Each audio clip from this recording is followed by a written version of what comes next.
চুনোপুটি থেকে হাওয়াই ছুটি সবাই লাইনে আছে, মাথা, গলা, পা সবই জানে। লোপাট কুমারকে যত তাড়াতাড়ি সম্ভব যাতে অ্যারেস্ট করা হয়।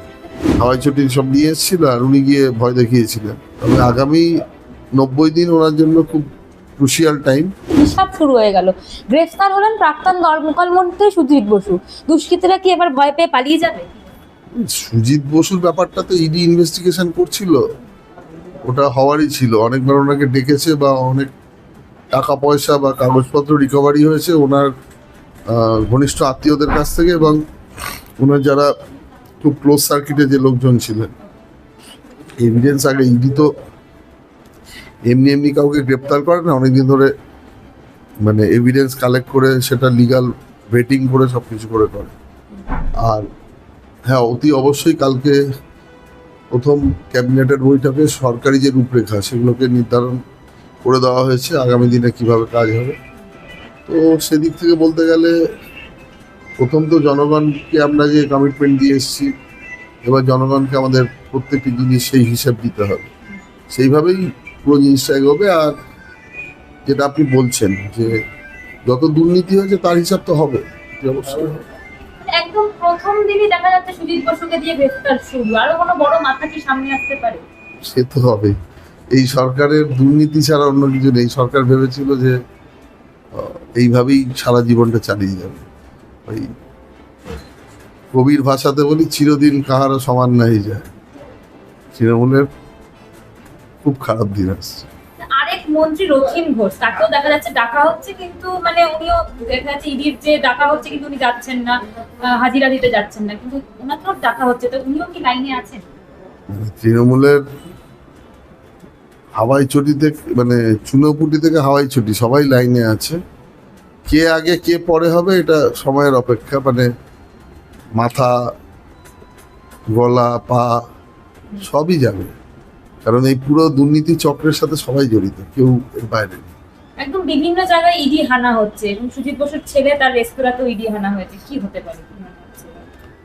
ইডি দেখুন প্রত্যেকটা জিনিসের যে মানি ট্রেল সেটা তো বার করে, প্লাস টাকা পয়সা অনেক কিছু রিকভারি হয়েছে, এই জন্য ইডি হানা। ইডির একটা ইনভেস্টিগেশনের পার্ট বা স্টাইল অফ ওয়ার্ক, ইডি এইভাবে কাজ করে। আচ্ছা, আপনি বলেছিলেন যে কুণাল ঘোষকে গ্রেফতার করেন, মানে কিভাবে, মানে সত্যি উনি গ্রেফতার হবেন? কুণাল ঘোষ ঠিক না, আমি কুণাল ঘোষকে বলেছি যে উনি শতাব্দীর শ্রেষ্ঠ জোকার। আর সব থেকে বড় এই সব কিছুর মাথা বা নাটের মানে বলতে পারেন যে এভিডেন্স লোপাট করা লোপাট কুমার, ওনাকে তো আমি মানে সরকারকে, আমাদের মাননীয় মুখ্যমন্ত্রীকে রিকোয়েস্ট করব বা দাবি জানাবো, উনিও সেম ভুক্তভোগী, মানে উনি আমার মনে হয় ওনাকে ছাড়বেন না। আর আমার দিক থেকে আমি দাবি জানাবো লোপাট কুমারকে যত তাড়াতাড়ি সম্ভব যাতে অ্যারেস্ট করা। কি কি মামলায় গ্রেফতার হতে পারে যদি কিছু বলেন আপনি? লোপাট কুমারের তো অনেক রকম মামলা আছে। সারদায় তথ্য লোপাট করার মামলা, আরজি করের তথ্য লোপাট করার মামলা, আরজি কর আবার রিওপেন হচ্ছে কেসটা। অভয়ের মার চোখের জল কি এত সহজে চলে যাবে? আর প্রত্যেকটি জিনিসে উনি যে মিথ্যা মামলাগুলো করতো, যেগুলো মিথ্যা মামলা প্রমাণ হবে না, তারাই গিয়ে ওনার এগেন্সটে মামলা করবে, এফআইআর করবে। তাদের আপনি তো একসময় আইনের সাথে ছিলেন, আপনি যদি আইনি ভাবে একটু আপনাদের বিস্তারিত বলেন। দেখুন, আইনের দুটো জিনিস আছে। এক হচ্ছে যে ক্রাইমটা করলো সে দায়ী, যে তথ্য লোপাট করলো এর আইনি ভাষা বলে ডিস্ট্রাকশন অফ এভিডেন্স, মানে তথ্যকে ধ্বংস করে দেওয়া যাতে তার মানে অপরাধীরা ছাড়া পেয়ে, এর জন্য আইনের প্রভিশন আছে। 3 নম্বর হচ্ছে আপনি যদি কারো কাছে মিথ্যা মামলা করেন তার জন্য আছে। তো লোপাট কুমার, লোপাটটা মেন জিনিস। বিভিন্ন চিটফান্ডের কেসে উনি তথ্য লোপাট করেছেন, বিশেষ করে সারদার ডায়েরি, পেন ড্রাইভ, আর বাকি যেগুলো রয়েছে মিথ্যা মামলা দেওয়া, তদন্তকে প্রভাবিত করেছেন বিভিন্নভাবে, এবং আরজি করে ডাইরেক্ট গিয়ে হাজির হয়েছিলেন। মানে হাওয়াই চটির সাথে উনি গেছিলেন ধমকিয়ে চমকিয়ে সমস্ত এভিডেন্সগুলোকে নিয়ে চলে আসতে। চটি হাওয়াই চটি সব নিয়ে এসেছিল আর উনি গিয়ে ভয় দেখিয়েছিলেন। তারপরে আরজি করের মামলা আছে, তো প্রত্যেকটাতে উনি পরোক্ষভাবে যুক্ত আছেন। সৎভাবে পুলিশের দায়িত্ব পালন করেছিলেন আপনি একসময়, কিন্তু তার জন্য আপনার চাকরি জীবন যে ছাড়খাড় করে দেওয়া হয়েছিল। আপনার মানে শোনা যাচ্ছে এর পিছনে ছিলেন বিপক্ষে মানে মমতা বন্দ্যোপাধ্যায়। ওনার কি কিছু হবে না, মানে কি একটু যদি ঘটনাটা বলেন। উনি মোটামুটি শীতলকুচিতে মিথ্যাভাবে আমাকে জড়াতে চেষ্টা করেছিলেন, কিন্তু উস্কানিটা উনি দিয়েছিলেন, সেটা উঠে এসছে সমস্ত তথ্য। তো এটুকু আমি বলতে পারি যে প্ররোচনা দেওয়ার জন্য যে ঘটনা ঘটিয়েছেন, এবার সিআইডি ওনার এগেনস্টও তদন্ত করবে। আর বিভিন্নভাবে আমায় হ্যারাস করেছেন, মিথ্যা মামলায় জড়িয়েছেন, এবার আমিও তাদের এগেনস্টে মামলাগুলো করব। 3 নম্বর হচ্ছে মিথ্যা মামলা করার জন্য যে শাস্তি মাথা পেতে নিতে হবে। আর যতগুলো মামলা রয়েছে এই রাজ্যে যেখানে বিভিন্নভাবে এভিডেন্সকে নষ্ট করা হয়েছে, বা হাওয়াই চটি নিজেই দায়িত্ব দিয়ে সমস্ত কিছু করেছেন, বিভিন্ন মামলাকে চেপে দিয়েছেন, সুপ্রিম কোর্টে দৌড়েছেন, আধিকারিকদের দিয়ে তথ্য প্রমাণ লোপাট করেছেন, এই সমস্ত মামলার তার হিসেব হবে। আমারগুলো তো আমি অবশ্যই সেই দায়িত্ব নিয়ে সেগুলো করব। মমতা ব্যানার্জি কি গ্রেফতার হতে পারেন? সেটা তো এভিডেন্স যেভাবে কালেকশন হবে তার বিরুদ্ধে না হওয়ার কিছু নেই। এত অনেক আগেই হয়তো হওয়া উচিত ছিল, যেহেতু ভোটের আগে উনি সিন ক্রিয়েট করবেন বলে এতদিন একটু সময় পেয়ে গেলেন। তবে আগামী 90 দিন ওনার জন্য খুব ক্রুশিয়াল টাইম। আমার মনে হয় এবার আর উনি কোনোভাবে আইনের জাল কেটে বেরোতে পারবেন। মমতা ব্যানার্জির রাজত্ব যিনি সবচেয়ে বেশি অত্যাচার করেছেন তার নাম হচ্ছে অভিষেক বন্দ্যোপাধ্যায়। তিনি এখনো দেখা যাচ্ছে ঘুরে বেড়াচ্ছেন, মানে বাংলার মানুষ কিন্তু চাইছে ওনাকে জেলের ভাত খাওয়াতে। অভিষেকের নম্বরটা কবে আসবে? সবে তো আমাদের মন্ত্রিসভা গঠন হওয়ার পর্যায়ে প্রক্রিয়াটা চলছে, এখনো পুলিশ মন্ত্রী হিসাবে কেউ শপথ নেন। স্বরাষ্ট্রমন্ত্রী শপথ নিলে অতি অবশ্যই ব্যাপারটা অ্যাক্টিভেট হবে, অতদিন লাগবে না। তার মধ্যে ইডি সিবিআই যে কোনো দিনই ওনাকে অ্যারেস্ট করে নিতে পারে, সেটা শুধু সময়ের হবে। মানে একেবারে দেখা যাচ্ছে শান্তি নিকেতন অভিষেক বন্দ্যোপাধ্যায়ের যে বাড়ি, তার বাড়ির সামনে মানুষ ক্ষিপ্ত হয়ে গেছে। কতটা অত্যাচার করলে মানুষ এরকম ক্ষিপ্ত হতে পারে? দেখুন, যেখানে রাজ্যের মানুষের কাজ নেই, চাকরি পেলেও চাকরি চলে যাচ্ছে, টাকা দিয়েও যে আপনি চাকরি পাবেন সেটারও স্বস্তি নেই, শিল্প নেই, কলকারখানা নেই, পরিযায়ী শ্রমিক হয়ে বাইরে চলে গেছে, সেখানে এক একজন তৃণমূলের নেতা ইনক্লুডিং অভিষেক বন্দ্যোপাধ্যায় শুনেছি হাজারও নয়, তার থেকেও বেশি, মানে 1000 কোটি থেকেও অনেক বেশি আমরা শুনি, মানে লক্ষ কোটি টাকার মতো ওনার সম্পত্তি আছে, বা বিভিন্ন জায়গায় ফরেনেও ইনভেস্ট করেছে। তো সেটা বিভিন্ন চুরিতে, মানুষের প্রকল্পের টাকার চুরি, তারপরে প্রাকৃতিক সম্পদ চুরি, চাকরি দেওয়ার জন্য বা অন্যান্য বেআইনি উপায়ে চুরি, সরকারি অর্থকে তছরূপ, এতগুলো জিনিস রয়েছে। ফলে মানুষ ক্ষিপ্ত কেন হবে না আমার বলতে পারবেন?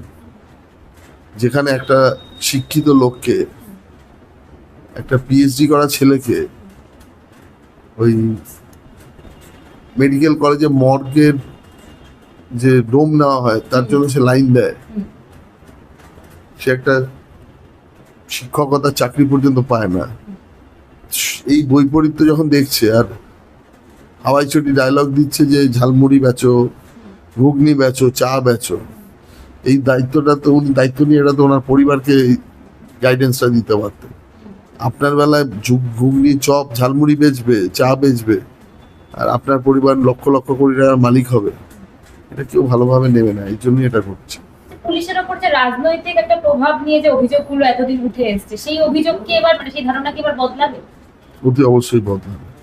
আমরা প্রথম মিটিংয়ে আমাদের মাননীয় মুখ্যমন্ত্রী শুভেন্দু অধিকারী উনি ক্লিয়ার করে দিয়েছেন। আমারও এখানে যে দেখবেন যে রেজাল্ট বেরোনোর পর থেকে ছোটোখাটো ঝামেলা হচ্ছিল, আমি দলমত নির্বিশেষে বলেছি যে ঝামেলা করবে তাকেই অ্যারেস্ট করে দিতে। এখন অবধি 12-13 জনকে অ্যারেস্ট করা হয়েছে, এবং এটুকু বলতে পারি যে আমরা কিন্তু পুলিশকে কোনোভাবে কাজে হস্তক্ষেপ করবো না। যে অভিযোগ আসবে জানাবো, সেগুলো বলবো যে আপনারা তদন্ত করে যেটা সত্যিকারের ঘটনা সে অনুযায়ী আইন অনুরূপ ব্যবস্থা নেন। ক্ষমতায় আসার পর বলা হয়েছিল বদলাও হবে এবং বদলও হবে, কিন্তু দেখা যাচ্ছে যে মানে যারা অত্যাচার করেছিল তারাই এখন মিটমিট করে হাসছে। বিভিন্ন জায়গায় বিভিন্ন ঘটনা দেখতে পাওয়া গেছে যে আপনাদেরই কর্মীরা তারা অত্যাচারিত হচ্ছে, মানে তৃণমূলের এটা ছোটখাটো যে নেতা হ্যাঁ, এটা করছে। কাউন্টিং এর দিন বেলা 12টার পর থেকে অনেকে জার্সি বদল করে যারা অত্যাচার করেছিলেন তারাই আবার আমাদের মানুষকে গিয়ে অত্যাচার করছেন, পার্টির লোককে। এ ব্যাপারটা বেশি দিন থাকবে না। সব থেকে বড় কথা, এগুলোও তো তদন্ত হচ্ছে বা হবে। আর পুরনো যারা এতদিন অত্যাচার চালিয়ে গেছে তাদের কিন্তু আমরা আইনগতভাবে শাস্তি দেবো। তারা যদি ভাবে যে গেরুয়া আবির মেখে নিলে, গেরুয়া পতাকা হাতে নিলে এখান থেকে পরিত্রাণ পেয়ে যাবে, অত সোজা না। তাদেরও যথাবিহিত ব্যবস্থা নেওয়া হবে, টুডে অর টুমরো। একসময় বিরোধী দলনেতা ছিল শুভেন্দু অধিকারী, এখন তিনি মুখ্যমন্ত্রী, কিন্তু তারই মাঝখানে তার পিএ চন্দ্র যে চিনি ছিলেন তাকে একবারে রীতিমতো পয়েন্ট ব্ল্যাঙ্ক রেঞ্জ থেকে গুলি করে শুট আউট করে মেরে ফেলা হলো। মানে এটা কতটা ভয়ঙ্কর মনে করছেন? ভয়ঙ্কর মানে ভয়ঙ্কর ছাড়াই অন্য কোনো শব্দ ইউজ করা যায় না। একটাই কথা বলতে পারি যে এই পুরো ঘটানোর জন্য একটা গভীর ষড়যন্ত্র আছে। শুভেন্দু তাকে ডিস্টার্ব করে দেওয়া শুধু নয়, তিনি যাদের বিরুদ্ধে ব্যবস্থা নেবেন বলেছিলেন এবং যেভাবে চন্দ্রপুর অফিস সামলাতো, এবং এবারে তো অ্যাকশন মোডে আসার পালা। তার আগে হয়তো ওনাকে সরিয়ে দিয়ে বার্তাটা দেওয়া হলো বা অনেক কিছু এভিডেন্সও লোপাট হয়ে যেতে আশঙ্কা থাকছে। একটা কথাই বলতে পারি যে এই ঘটনা আমাদের চোয়াল আরো শক্ত করে দিয়েছে। ইউপি থেকে দেখছে যে 3জন শার্প শুটার যারা ধরা পড়েছে, তদন্ত আর একটু এগোক, মাথা অব্দি নিশ্চয়ই পৌঁছানো যাবে। একদম শেষ প্রশ্ন এসেছিল যে আপনার তো পুলিশি জীবনে অনেক স্মরণীয় ঘটনা আছে, যদি কিছু আমাদের সাথে একটু শেয়ার করেন। পুলিশ জীবনে আমি তো বিভিন্ন অর্গানাইজেশনে কাজ করেছি, মানে সেন্ট্রাল ডেপুটেশনে সিবিআইতে কাজ করেছি, ইলেকশন কমিশনে কাজ করেছি,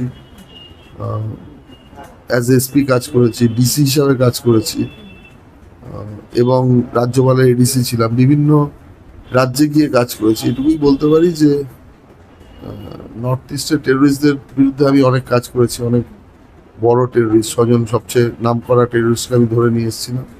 সেটা একটা বিশেষ ঘটনা। আসামের একটি রিমোট জায়গায় সেই কোর্ট থেকে ধরেছিলাম, এবং বলতে পারেন যে অনেক কিছুই ঘটেছে। মাওয়িস্টদের সাথে অপারেশন হয়েছে, শীতলকুচির মতো ঘটনা ঘটেছে যেখানে বিনা দোষে আমি মানে হয়তো চাকরি ছাড়তে হতো না। কিন্তু সব মিলিয়ে একটা কথাই বলতে পারি যে এই ঘটনাগুলোই জীবনে আমাকে আজকে এখানে নিয়ে এসছে এবং ভবিষ্যতে হয়তো আরো অনেক বড় দায়িত্বের দিকে নিয়ে যাবে। অবশ্যই মানে আমার জীবন অত্যন্ত ঘটনাবহুল। একটা যে কোনো ঘটনাকে আমি হয়তো বলতে পারবো না, হ্যাঁ, টেরোরিস্টদের সাথে লড়াই করার বা তাদের অ্যারেস্ট করার ব্যাপারটা খুব গুরুত্বপূর্ণ। আর সঙ্গে ভারতবর্ষের অনেক বড় ব্যক্তিত্বের সাথেও কাজ করার সুযোগ পেয়েছি। তার মধ্যে কেউ হয়তো ভারতের রাষ্ট্রপতি হয়েছেন, কেউ ভারতবর্ষের স্পিকার ছিলেন। তো এগুলো খুব স্মরণীয় হয়ে গেছে। বর্তমান যে রাজনৈতিক পরিস্থিতি, এখন সব থেকে বড় চ্যালেঞ্জ কি আপনাদের কাছে? ক্রিমিনালাইজেশন অফ পলিটিক্স, যেটা মানে অপরাধীকরণ, যেটা রাজনীতি, সেখান থেকে রাজনীতিকে বার করে নিয়ে আসছে। রাজনীতি মানুষের জন্য হোক, ক্রিমিনালদের এখান থেকে দূর করে দেওয়ার জন্য আমার মনে হয় এটা খুব জরুরি। নাহলে এমন একটা পরিবেশ হয়ে গিয়েছিল, মনে হচ্ছিল এটা সন্ত্রাসবাদীদের এলাকা, জঙ্গল রাজ চলছে। সেই মহা জঙ্গল রাজ থেকে মুক্তি, অপরাধীকরণ থেকে মুক্তি। রাজনীতি হোক মানুষের ভালোর জন্য, সাধারণ মানুষের জন্য রাজনৈতিক নেতারা ভালো। অসংখ্য ধন্যবাদ দাদা।